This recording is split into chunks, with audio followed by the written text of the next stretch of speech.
I was originally charged with assault and theft and a movable property, and I was sentenced with terroristic threats and got 5 to 7 years for that. Been gone for a year, only go like once. Life move fast and you do what you want. At this time, doing well. If you guys like this, make sure you guys like and comment below. Can you guys leave a comment for Tate? Or if you guys say Tate in the comments, if you guys have any questions, just leave it down below, and then I'll ask him, and then he'll respond however he responds. I'm gonna make sure I put my social medias and his social medias somewhere in this video. Just make sure you guys are commenting. How many experiences did we talk about today? If you guys can comment the number of experiences, we can do like a nice cute little giveaway. I don't know yet, but welcome to my channel. Welcome back to my channel. My name is Quinae. This is Tate. Hi. And we're gonna call this Chit Chat in the Car with Q. I guess we're gonna just make it a little segment. I was convicted of false and fictitious statements and acquisition of a firearm, count 1, and count 2 through 4 was aiding and abetting, and I was sentenced to 36 months at Alderson, West Virginia. But I ended up doing 13 months because of RDAP. But if you guys want to know more about that, you can put a little star in the comment section, and I will definitely let you guys know what happened. And then this is Tate. This is my special guest, my first real interview. I'm excited. I'm all stuttering and shit. You go ahead. Hi, I'm Tate. I was originally incarcerated at a very young age. I got in trouble with the system very young due to family issues, in and out of foster care, and my biological homes, mom and dad, back and forth in foster homes. And I ended up going into juvenile, the system, and then worked my way on up the ladder, unfortunately. But fortunately, I got out of there. I was originally charged with assault and theft and a movable property, and I was sentenced with terroristic threats and got 5 to 7 years for that. And I got out September of 2021 and did 15 months, and then I had a violation and a new charge, and so I had to go back and was technically only supposed to do 6 months and ended up doing 2 years on the resentence. Okay, so what was it that you did to actually, since you're already convicted for it, they can't double jeopardy you, but if you don't mind telling them what you actually did in order for you to get sentenced to the 5 years. But on the 5 years, you did what, a year? Or you did 3? I did 3. You did 3 on your 5? I did most of it in county because during COVID. Oh. It was during the 2019, during the COVID boom, so I did about 2 years in the county, and then I went up there I was at SCI Muncie in Muncie, Pennsylvania. Very country setting. But were they racist? Yes, racist? Yes, they are. But there's a lot of diverse there, but they're it's an odd prison to be in. It's very odd. They are not, there's no community, and I'm a transgender, so that's even more difficult. Okay, so how were you treated? Wait, can we talk about what you actually did to actually get you in trouble with the law? What was it that you did for you to get your assault charges and the theft by movable property? What was it that you did that landed you in prison? Okay, so the assault charges was, I had a bad night and got mad because somebody asked me to do something for them, and I had always been doing stuff for them. And so I was like, just get out of my face. And they kept saying, well, I need this, and I said, you're living in my house, you're doing this, you're doing that, what more do you want from me? So I lost my temper, and it's good until it's not good, and I go all the way south. It's I can relate so much with that. So I actually got a weapon, and what actually saved me was she decided she would rather me just get mental health help instead of filing charges, so I got a lesser sentence. So you got a weapon? Did you try to stab her or something? Yeah, it was a knife. You was gonna stab her. Okay, well, understandable. Let's talk about you being transgender in prison. So I was in federal prison and you were in state prison. Right. And the crazy part about feds prison, we had a transgender male as well. His name was Armenicus, and the DTS were some of them respected the cultural and then his pronouns and everything, but then some of them will call him a her all the time, or they'll be ladies and he'll be and gentlemen, or we'll be and gentlemen, because it's very disrespectful, I feel, but he took it to, like, he's going to take it the next step further and probably sue them because it's like, discrimination in a sense. So how was it that you were treated being a transgender at a facility? It's actually not very gender fluid, if that's the correct term I would use. Their clothing are all made for female, so you gotta wear female clothes. We can buy chest binders on outside purchase orders, but we have to be approved for them, and we have to have a diagnosis of gender dysphoria. If you do not have a previous diagnosis of gender dysphoria prior to coming to the prison, you have to go through a 6 to 9 month process to be determined if you are or are not gender dysphoric. I had no problems with that, but yeah, so you wear all female clothes, and they do sell like men's shoes and whatnot, but that's it. Like, it's very hard. They ended up getting boxers, but other than that, it's all unisex, if you will, but mostly female. Housing's difficult. Transgenders, we are supposed to be housed with other transgenders. We can sell contract, but that has to be gone through by all administration, and you cannot have any nefarious activities, otherwise you'll get PREA charges, all and sexual assault charges and stuff like that because of being in a facility. So how was the food in there? Terrible. Was it? And I worked in CK for a year. Well, you guys call CK. Yep, What does that CK, stand for? Central Kitchen. Oh, ours is cafeteria dining. What is the R? Restaurant or something. Ours is CDR. Okay. Which is crazy because it's your CK. That's. Yep. My shift was actually CKA. CKA. What's that? Central Kitchen AM shift. So I went in from. I got up at 4 a.m. and I worked from 5 until 1 o'clock. Okay. Yeah. So, but our food, so we have the same food every day. Chicken day, fish day. We had the same food, but the food was actually decent. It was not bad. Like, did you guys actually have food, or was it just like, how they see it on like The Orange Is the New Black, how they just give you the trays with like glumps, just whatever, slop? Yeah. It depends who the instructor is in the kitchen that's cooking. Okay. And the inmates, because the inmates are over on cook side, grill side, prep side, and whatnot. The food is not good. It's not good. It is the packaging for the food. I kid you not. I worked in CK. I worked in the storeroom. I was in the freezer. Some of the packaging actually says on our foods, not fit for human consumption. So did ours. We also have a meat boxes in our freezer that says Australian running bird. Now, I want to know what that is. Because I don't know. Oh my goodness. What the hell is that? Yeah, and this one girl, one day we were eating, and she literally had a little feather in her coming out of her chicken. No. So did you have any girlfriends while you were in prison? Yes, I had one. Me too. Two. Oh, I had not two, but my girl says it was She said it was two. Because I talked to her but she's like, that was your girlfriend. But it wasn't. And she's actually, we balanced each other out. Okay, that's great. So, and the feds, the way GP did it, did you guys have hair rooms in state?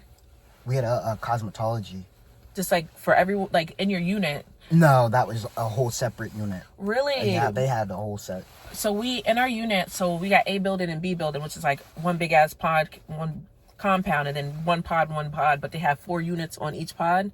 And in each unit, you have your own little hair station where you have hair sinks, sit under dryers, blow dryers, straighteners, and all that good stuff. So a lot of people will go into the hair room and just, you know what I mean? Yep. And then the people who were in GP, they would just put up a tent. Did you guys do tents? No. How did you guys do it? We were cellies. Oh, wow. Yeah. So you guys have the best of both worlds. Yeah, that's awesome. I put in a cell contract, and they approved it. And, okay. And you were able to... we worked together in the kitchen, so... Do you still talk to her? Yes. I actually just got an email from her this morning. She's still in there? Yeah. She has another 3.5. Damn. Yeah. Dang, that's my bad. Yeah. My bad. That's a long time. She got 7.5 to 15. Oh, would she kill somebody? No, she got conspiracy and aggravated assault with serious bodily bodily injury. Oh, very, very violent. That sounds, wow. That's, scary. She got 2 of those. Oh, shit. Yeah. All right. So, what was like your rec time? Did you get into any fights while you were in there? Only 2. Oh, I didn't fight at all. Yeah. I was like, to the point where it's like, nope, you got it. I'm going this way. Right. Yeah. So what'd you fight over? Like, what happened? Disrespect. As far as like, they were just blatantly being disrespectful? Yeah. Okay. I'm not one, like, I'll let a lot of things go because it's not worth it, you know? But if I tell you about something and you continue to do it, at this point in time, clearly you ain't listening. Right. But I'm not going to go to the hole over it. We're going to handle it and it's going to be over with. You know what I mean? Understandable, yeah. And we'll just respectfully, you know. Go your separate ways. But, other than that, you know, I got along pretty much with everybody. I didn't, you know, I have, unfortunately, credibility up there. So when I went there, they were like, oh my gosh, what are you doing back? And I was flying under the radar. And then one of the ladies recognized me when I was in classification.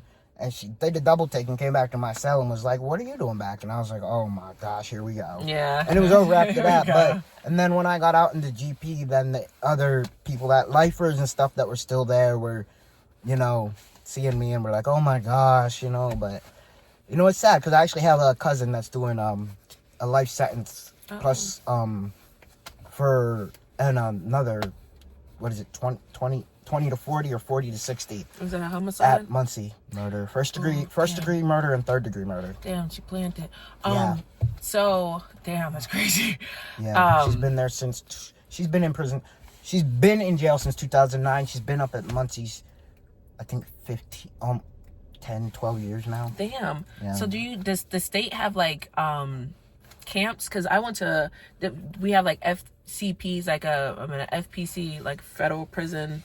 Then we have FCIs, and then we have the camp. And I was at an actual camp. So does the state just send all, like, state inmates there's like no camp status? You're just going straight there? There are, in the state of Pennsylvania, there are 2 state prisons for females. And if you're transgender, you can go to a male prison, but you'll be an ADSEG for your safety, so it's better off you just stay your ass in the female prison. Because they don't want you to get assaulted because... Right. Yeah, that's a whole lot of paperwork. But we have 2 prisons. There is a boot camp eligibility, and there is what they call the state drug treatment program eligibility, which now accepts violent offenders, and it doesn't matter what your sentence is, if you obey this and do all that, you're done in 2 years. Oh, that's awesome. One girl had a 10-year max, and if she does everything she's supposed to do, she'll be done in 2 years. And so instead of sitting in Muncie for minimum of 5 years and then going to parole and hoping she gets paroled and doesn't get any hits and gets out in 30 to 60 days with parole going and everything, with home plans approved, then, you know, she's good. She got accepted into the boot camp or the state drug treatment program, and now she'll be done in 2 years if she can stick it out, and her whole tail will be erased. Oh, wow. Due to good behavior. So that's awesome. They just updated that for aggravated offenders. So were you in there cooking, or did you have somebody who cooked for you? I cooked. You cooked? You know how to make prison food? Yep. I had a stinger. I was about to ask that. It's so crazy. Yep. I was like, hold on. Did you know how to do like the whole stinger and everything? Yep. That would be awesome. Yep. You got to get that on your channel. Like, okay. You should like cooking with Tate. That'd be awesome. Yeah. I had a stinger. I bought food.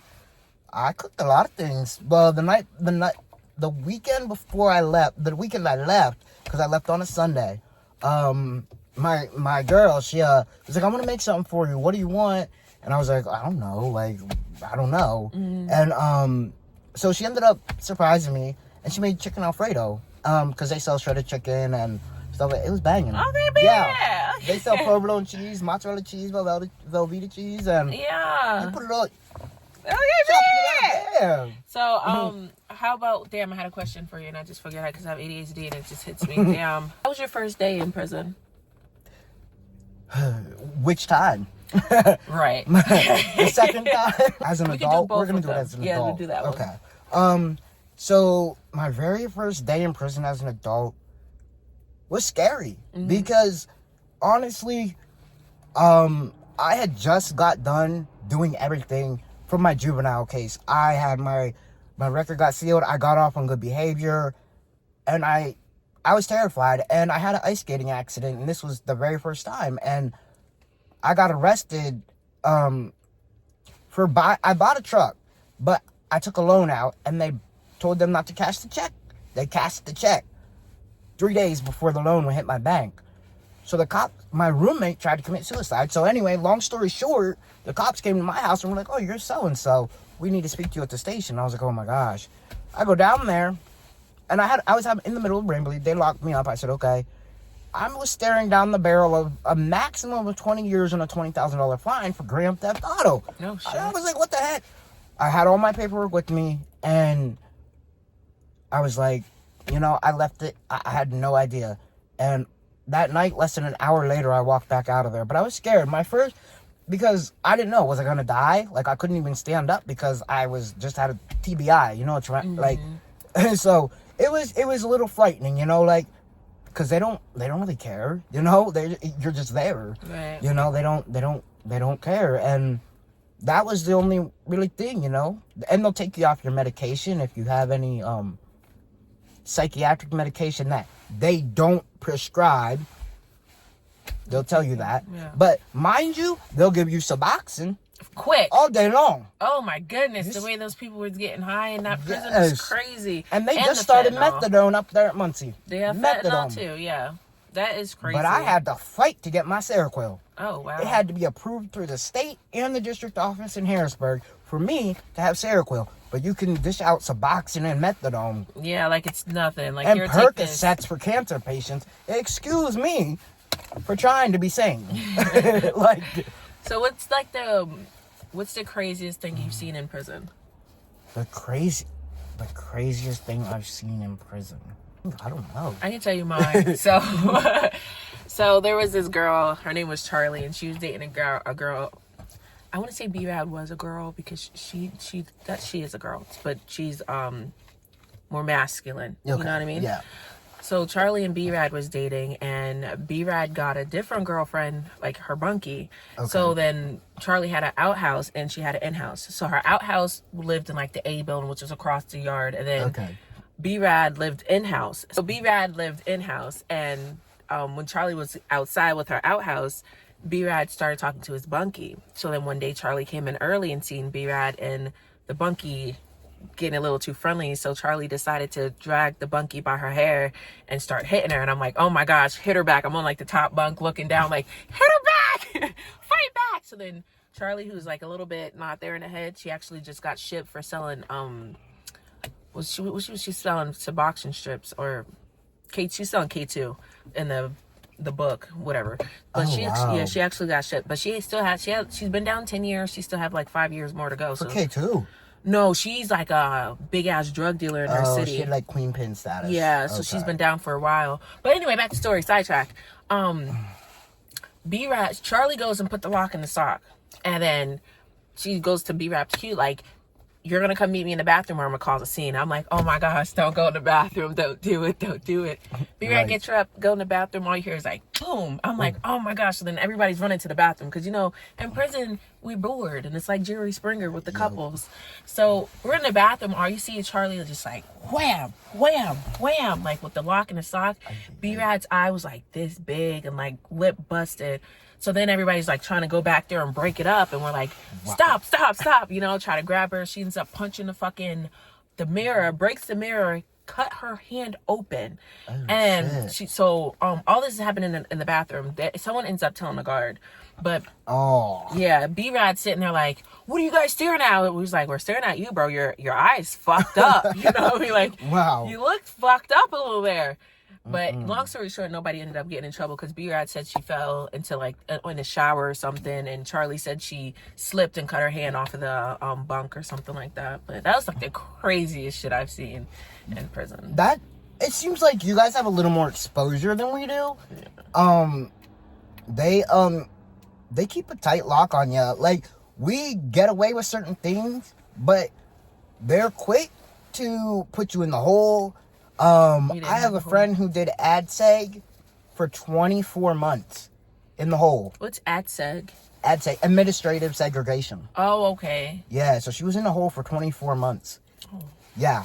So like, the craziest thing I probably seen was little arguments. Like, people argue. But literally up there, I promise you that prison, 80% of the inmates at Muncie are up there for child cases, whether it is sexual or murder. Oh, shit. Yes, there are a lot of cases up there. A lot of women have child murder cases or abuse cases. Oh, wow. See, in our camp, we had a couple of people who had like 30 to 40 years for like murder or something. But there was basically drug dealers, kingpins, the runners, guns. We didn't really have any pedos or anything like that on the compound. I don't think they would have survived on that compound with all the mothers that was there. They would have to like either get checked out and try to go to the county, or they'd have to get the fuck up off the compound, because like the girls did not play that there at all. But this was great. Yes, it we was. should do this again sometime. Yes, that's what I used to say to my baby dad after we never mind. So yeah, this was great, and thank you for coming and sharing your experience with me. You're welcome. All right, bye guys.